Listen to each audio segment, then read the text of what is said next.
Why not upgrade your Lumix GH6 for a full frame sensor camera like the S5 II or the S5 IIX? Stick around and I'll tell you why. Welcome back, I'm Rooster and this is Camera Corner. So you have a GH6 and you're thinking about selling it and upgrading it to an S5 II or an S5 IIX. You're looking at that full-size sensor and dreaming about that phase detect autofocus.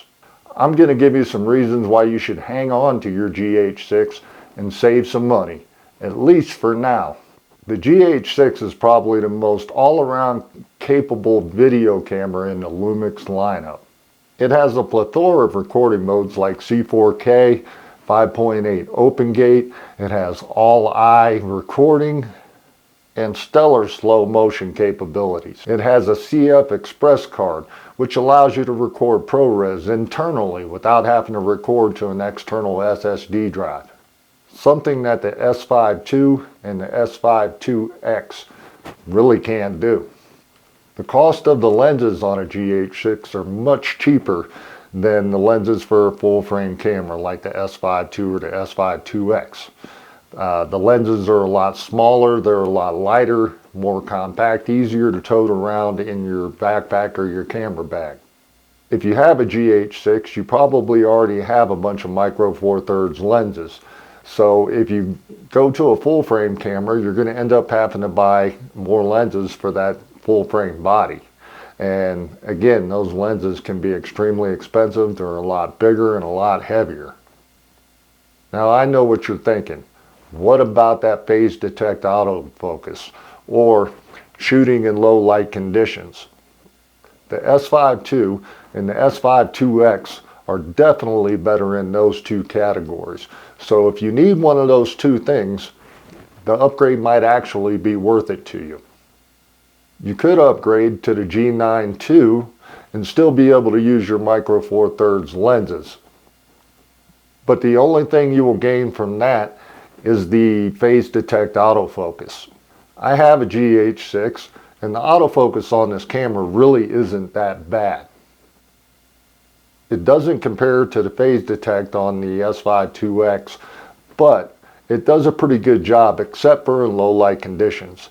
When you use the autofocus on the GH6 in low light conditions, it does have a problem picking up what it's trying to focus on quite often. The S5 II and the S5 IIX do a much better job of that because they have the phase detect autofocus, and being a full frame camera, they're better in that low light condition to start with. I also have an S5 IIX. That's what I'm recording on right now. And it is an incredible video camera. I purchased it because I wanted a camera that would work a little bit better in low light conditions, and with it having the full frame sensor, it does quite a bit better than the GH6 does in low light conditions. And I also have an impulsive purchase disorder. Right now I want to take a second just to thank everybody that's subscribed so far, and if you haven't subscribed yet, what are you waiting for? Smash that subscribe button below so you don't miss out on any valuable information in the future.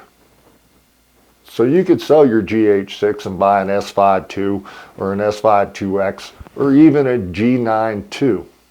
But why? Unless you have to have the phase detect autofocus, or you film in low light conditions, or you have an impulsive purchase disorder like I do, you're better off holding on to your GH6. It's a great camera. It does everything those other cameras do, and even some things better.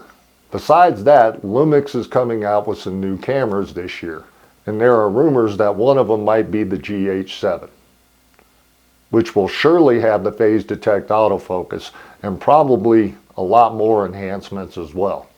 And if you want to go full frame, there's rumors that the S1H2 might be coming out. Now that's going to cost you a pretty penny, but that will definitely be the new flagship of the Lumix line. The S5 II, the S5 IIX, and the G9 II are all great cameras for video, but not enough to beat out the GH6 unless you need that phase detect autofocus or you're going to be shooting in low light. If you can hold out until the GH7 comes out, you'll probably be better off spending your money there. If you found the information in this video helpful, please click the like button and the subscribe button below so you don't miss out on future information on cameras and video equipment. Also, if you're into road trip or nature videos, check out our other series, Exploration Unknown, on the Rooster's Road Trip channel. Until next time, folks, I'm Rooster, and this is Camera Corner.